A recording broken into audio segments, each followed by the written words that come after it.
네, 창세기와 고대 역사 학생 여러분 안녕하세요. 이제 제 5주차 수업입니다. 화면을 공유하면서 시작하겠습니다.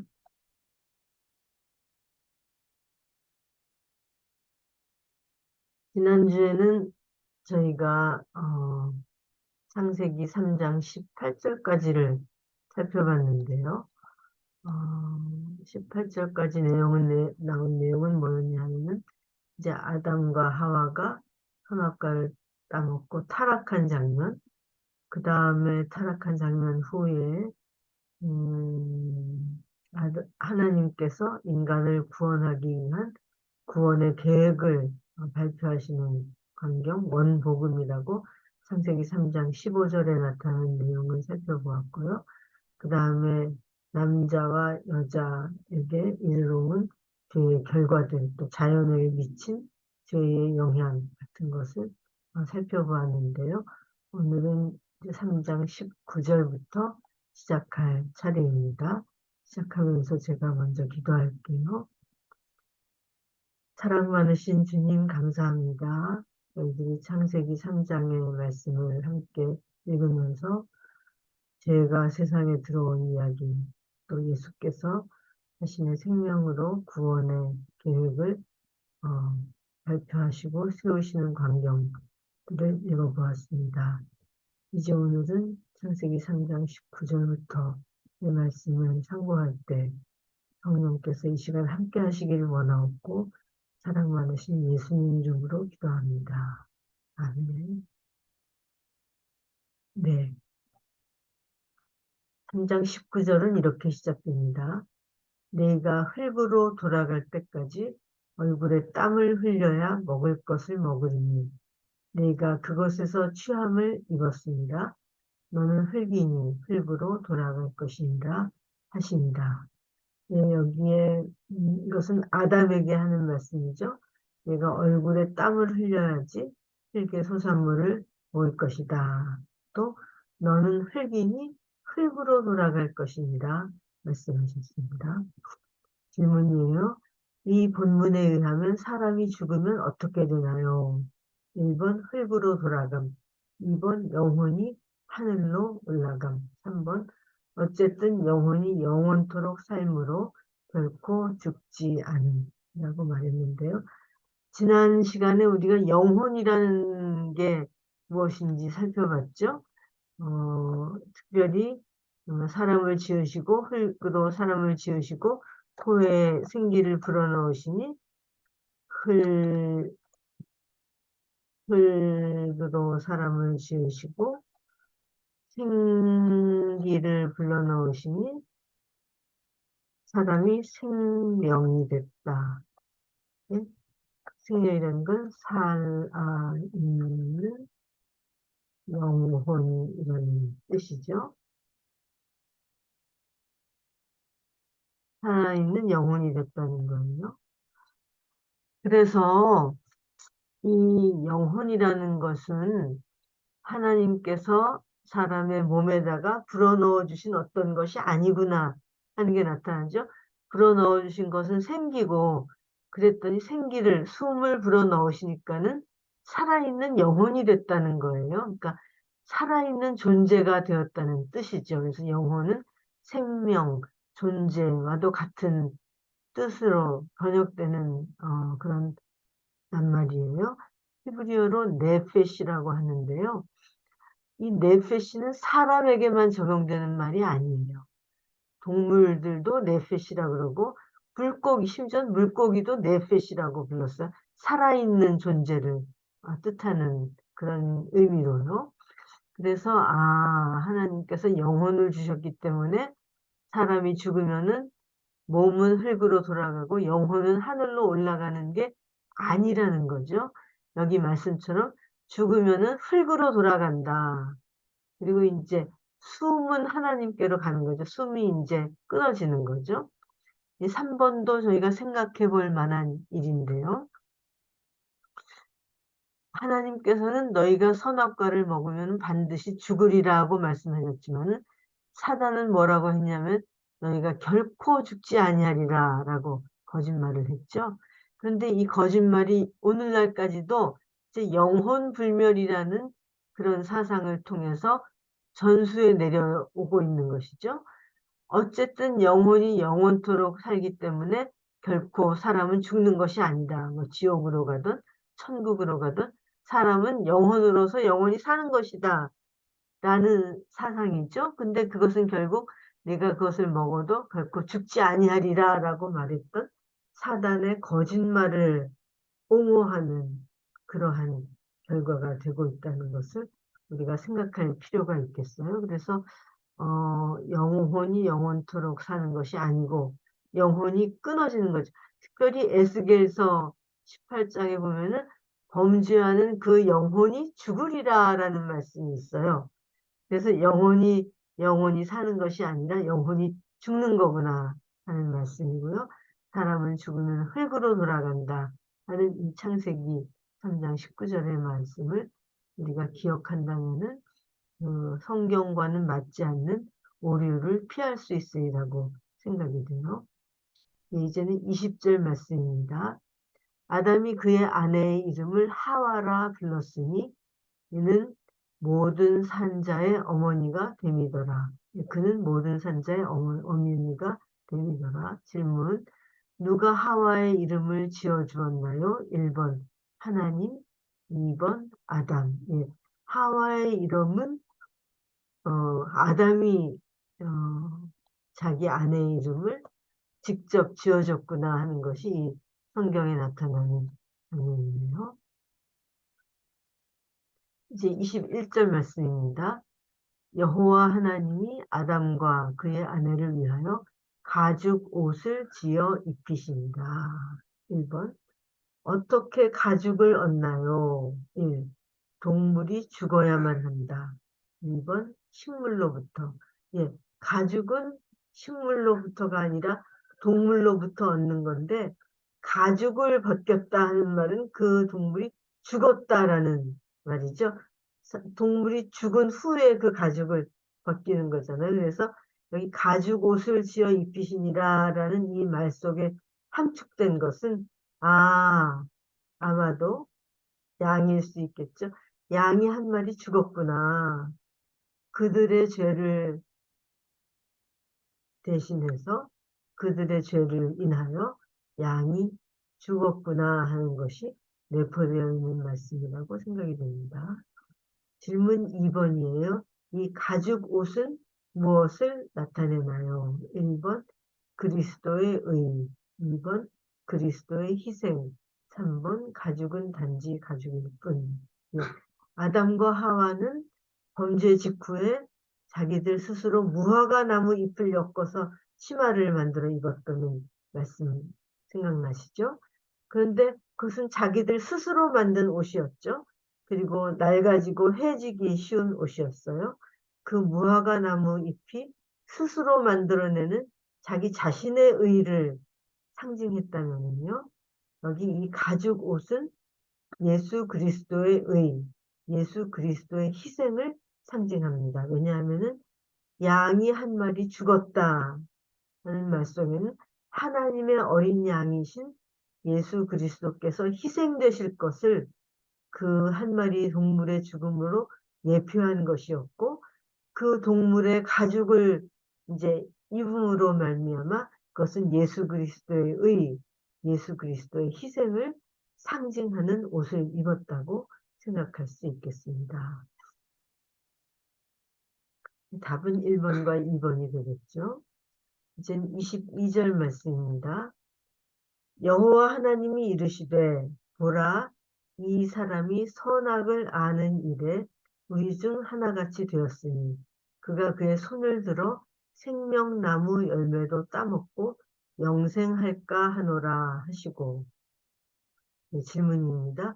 왜 하나님께서 그들이 생명과를 먹고 영생하기를 원치 않으셨나요? 1번 하나님이 그들을 미워하셨으므로. 2번 하나님은 그들이 죄와 고통 중에 영원히 살기를 원치 않으셨으므로. 예, 하나님께서 그들을 미워하셨기 때문에 생명나무 열매를 먹지 못하게 것이 아니라 그 사람들이 죄와 고통 중에 영원히 살기를 하나님께서 원치 않으셨기 때문이겠죠.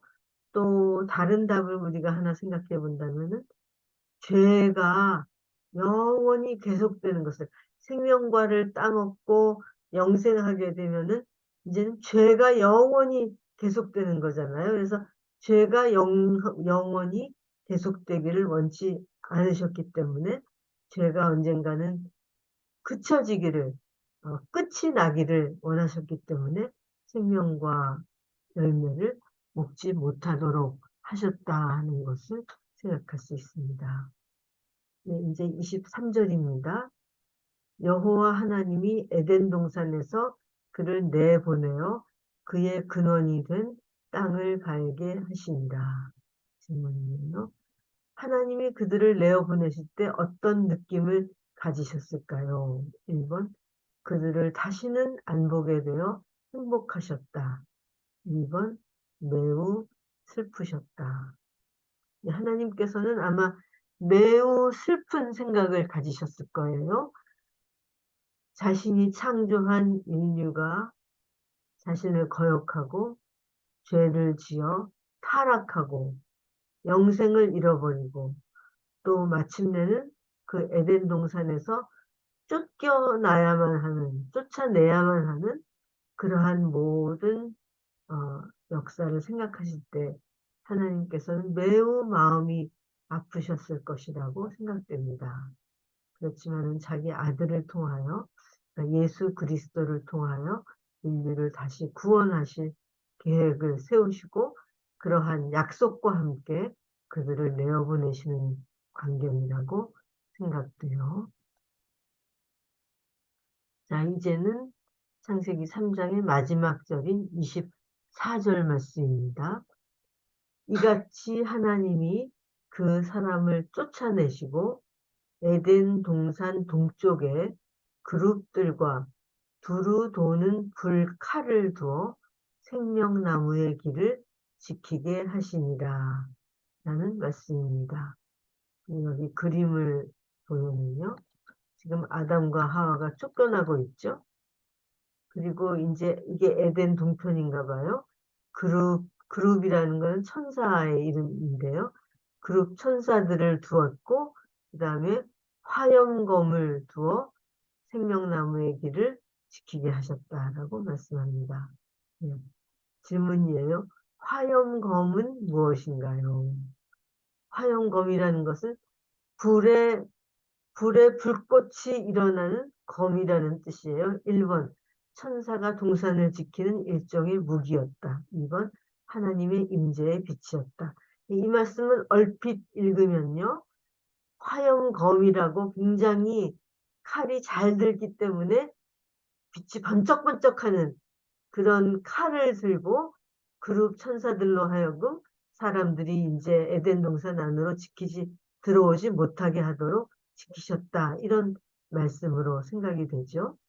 그런데 이 그룹 천사들은요, 무슨 일을 하는 천사들이었냐 하면요, 예, 여기 그 밑에 그림에서 이제 그 사실이 나타나는데요.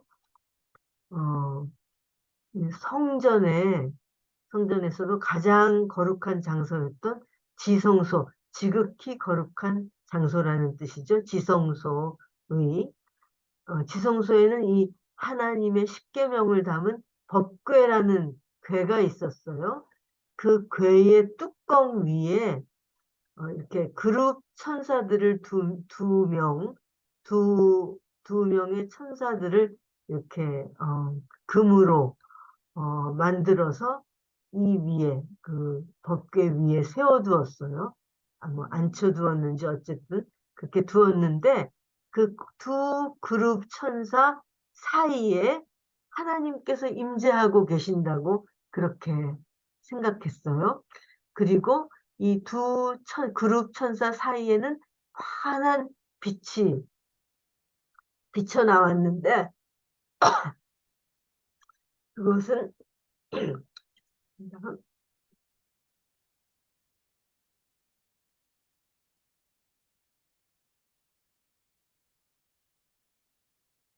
하나님의 임재의 빛이라고 이렇게 생각했습니다. 일단은 이 똑같은 그룹 천사가 지금 에덴의 동쪽을 지키고 있는 것이고요. 그 두루 도는 불칼, 두루 도는 불칼이라고도 그러고, 이제 또 다른 한국말 성경 번역에는 화염검이라고도 하는데요. 이것은 실제 칼이 아니라 하나님의 임재의 빛이 번쩍이는 것이 마치 칼에서 두루 도는 불칼에서 빛이 비쳐나오는 것과 같다는 뜻으로 이런 표현을 사용한 것이죠. 그래서 사실은 이 에덴 동편에 그룹 천사들을 두고 이 장소를 원시성소라고 불러요. 그 말인즉 뭐냐 하면은 얘들 아담과 하와야 너희가 지금 죄를 짓고 에덴 동산에서 쫓겨나지만은 언제든지 나를 만나고 싶거든. 또 언제든지 너희가 죄를 지어서 용서받고 싶을 때에는 이 동쪽으로 오거라. 그러면 내가 거기서 나의 임재의 빛 가운데 임하여 너희들을 만나주리라 하는 그런 뜻이 내포되어 있는 말씀이에요. 그래서 우리가 얼핏 생각할 수 있는 내용과는 정반대되는 뜻이 이 말씀 속에 숨어 있다고 볼 수 있죠. 아담과 하와로 하여금 언제든지 이곳으로 와서 나의 임재의 빛 앞에서 나를 만나다오라는 그런 초청의 말씀이라고 생각할 수 있고요. 또 물론 생명나무의 길을 지키게 하셨습니다. 아담과 하와는 여기까지는 올 수 있었지만은 그 이상을 통과해서 지나갈 수는 없었어요. 왜냐하면 생명나무 열매를 먹고 영원히 죄인으로서 영생하기를 원치 않으셨기 때문이라고 생각됩니다. 이렇게 해서 창세기 3장은 마쳤고요. 이제는 창세기 4장의 말씀을 생각해 보도록 할게요. 창세기 4장의 첫 번째 단락의 제목은 가인과 아벨이 다른 제물을 드림이라고 정해 보았습니다. 네, 1절부터 읽겠습니다. 아담이 그의 아내 하와와 동침하매 하와가 임신하여 가인을 낳고 이르되 내가 여호와로 말미암아 등남하였다 하니라 는 말씀인데요. 여기 이 동침하다라고 번역된 우리나라 말이 히브리어는 야다라는 말인데요. 영어로는 뭐라고 번역을 했냐면 아담 knew his wife Eve, knew,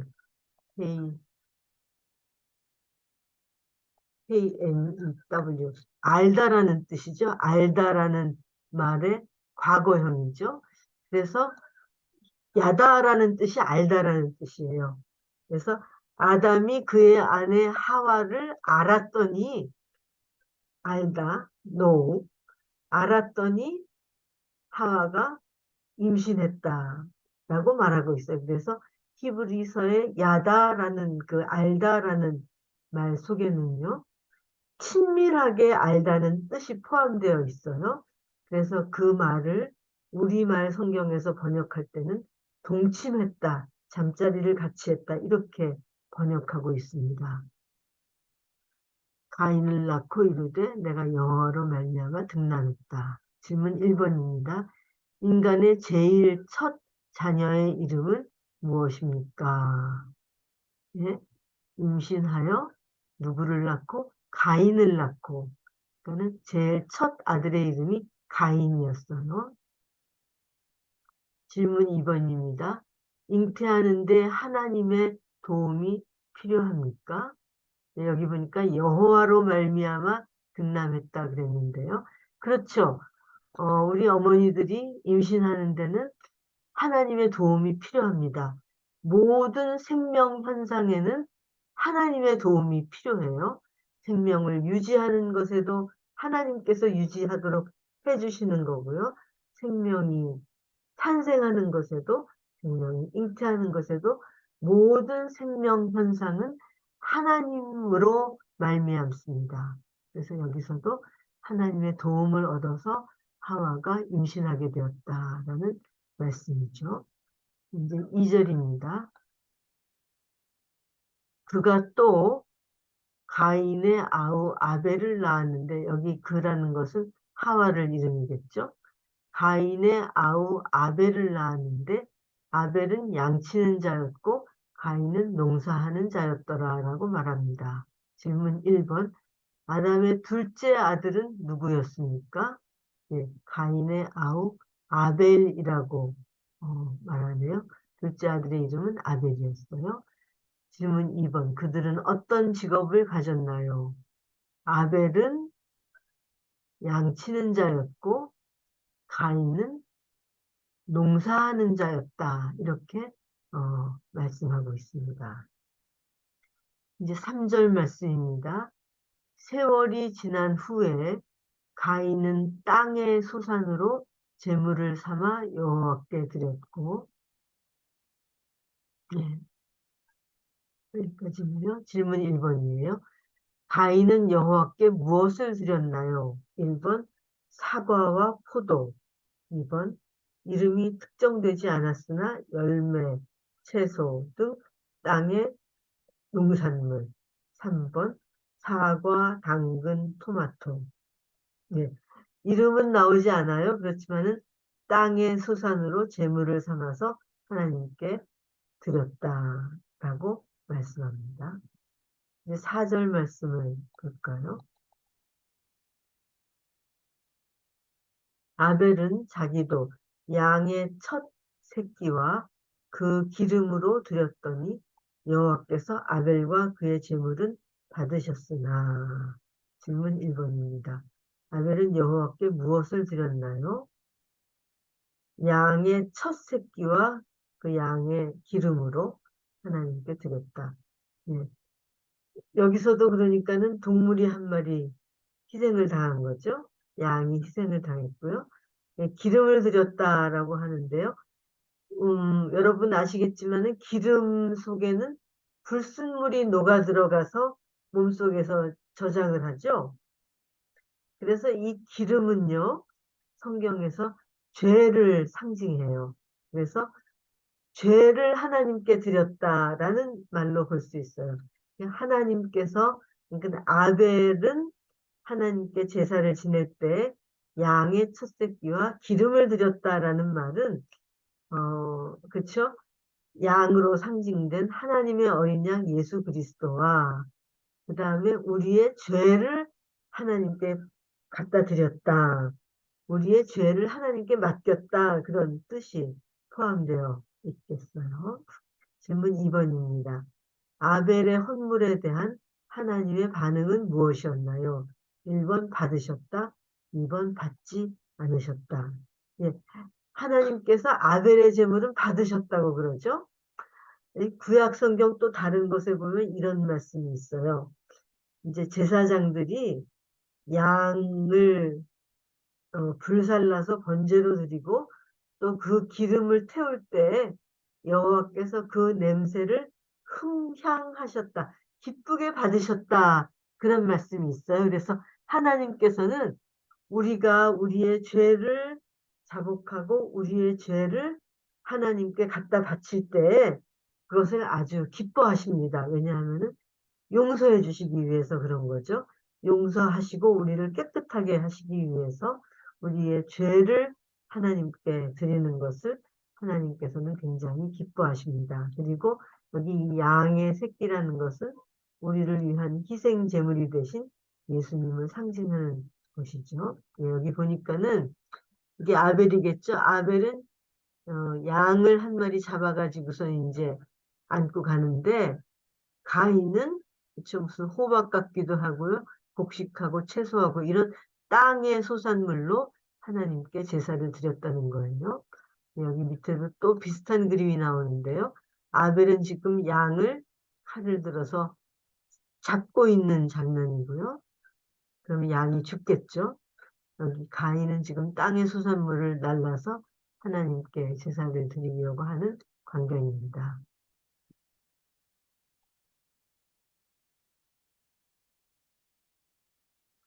5절 말씀이에요. 가인과 그의 재물은 받지 아니하신지라. 가인이 몹시 분하여 안색이 변하니. 질문 1번입니다. 가인의 헌물에 대한 하나님의 반응은 무엇이었나요? 1번 받으셨다. 2번 받지 않으셨다. 그쵸? 여기 보니까 가인과 그의 재물은 받지 아니하신지라. 그렇죠? 그 재물만 받지 아니하신 것이 아니라 가인도 받지 않으셨어요. 여기 아벨도 마찬가지죠. 아벨의 재물뿐만 아니라 아벨을 하나님이 받으셨죠.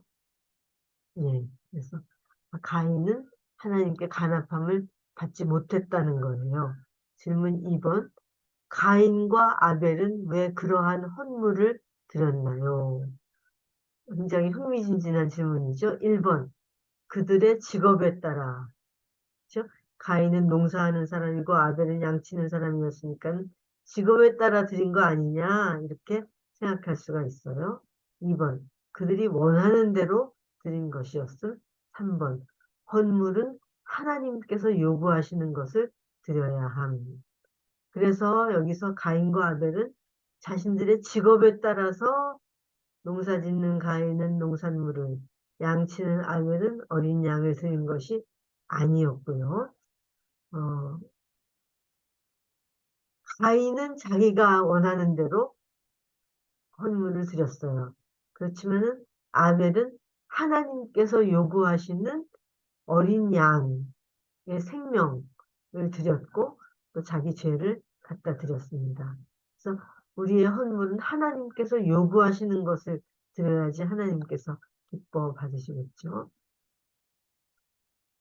질문 3번입니다.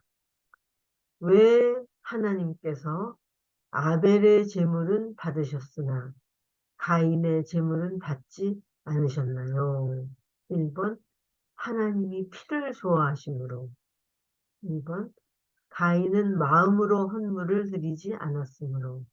3번 아벨만이 하나님이 원하시는 헌물을 드렸으므로. 4번 아벨의 제사에는 그리스도의 희생이 예표되어 있었으므로. 라는 네 가지 예가 있는데요. 예. 가인이 정성을 다해서 헌물을 드렸는지 아닌지는 몰라요. 성경에 그런 말씀은 나타나지 않아요. 그렇지만은, 아벨만이 하나님이 원하시는 헌물을 드렸다는 것은 알 수 있어요. 왜냐하면 아벨의 제사만 받으셨으니까요. 하나님께서 피를 좋아하시기 때문에 양을 잡아서 피를 흘리는 것을 받으신 것이 아니고요. 그 양의 제사, 아벨의 제사에는 예수 그리스도의 희생이 예표되어 있었습니다. 장차 오셔서 우리를 위하여 돌아가실 예수 그리스도를 그 양을 통해서 예표한 것이었기 때문에 하나님께서 받으신 것이죠. 반면에 가인은 나는 예수 그리스도의 희생 필요 없어. 나는 그렇게 죄가 없어. 나 별로 회개할 죄가 없고 내가 그냥 정성을 다해가지고 내가 지은 농산물을 바치면 돼. 하는 말 속에는 자신의 의가 드러난 것이죠. 나는 그렇게 뭐 어린 양 예수 그리스도를 영접해야 할 만큼 그렇게 죄가 없고 나의 의면 충분합니다. 라고 자신의 의를 드린 것이라고 생각이 돼요. 그래서 예수 그리스도의 의를 받아들이지 않았고 예수 그리스도의 십자가 희생을 나는 받아들이지 않습니다. 필요하지 않습니다. 라는 그 뜻이 이 예물 속에 들어가 있었기 때문에 하나님께서 받으실 수가 없었죠. 왜냐하면 가인을 용서해 주실 수가 없었어요.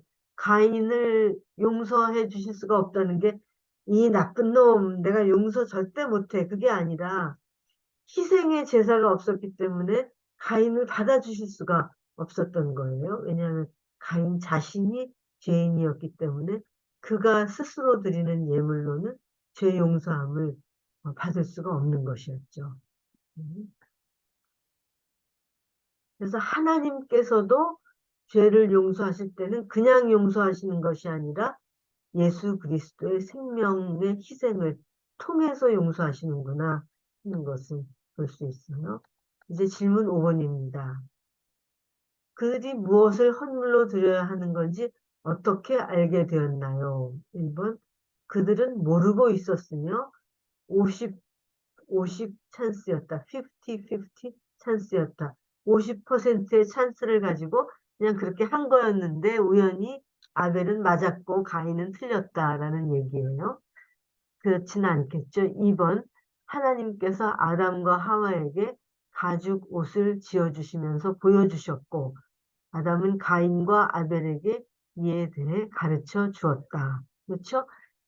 자기들의 자녀가 태어났을 때 아담과 하와는 너희들이 제사를 지낼 때에는 동물의 희생을 드려야 한다. 왜냐하면 거기에는 장차 우리를 위하여 희생당하실 구세주, 희생당하실 메시아의 피가 상징되는 것이다. 라는 것을 가르쳐 주었습니다. 그러니까 가인도 알고 있었죠. 배웠으니까요. 그렇지만은 그대로 순종하거나 또 자기 자신의 죄를 자복하거나 또 인정하거나 하는 것은 원치 않았구나 하는 말씀이 내포되어 있는 것이에요. 3번.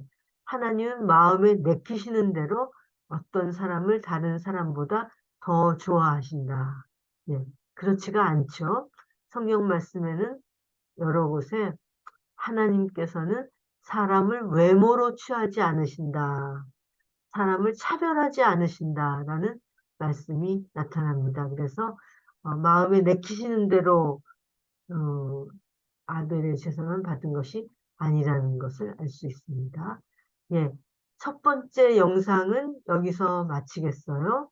이제 두 번째 영상을 준비하여 역시 업로드 하도록 하겠습니다. 수고 많으셨습니다. 고맙습니다. 공유를 중지하고 중지하겠습니다.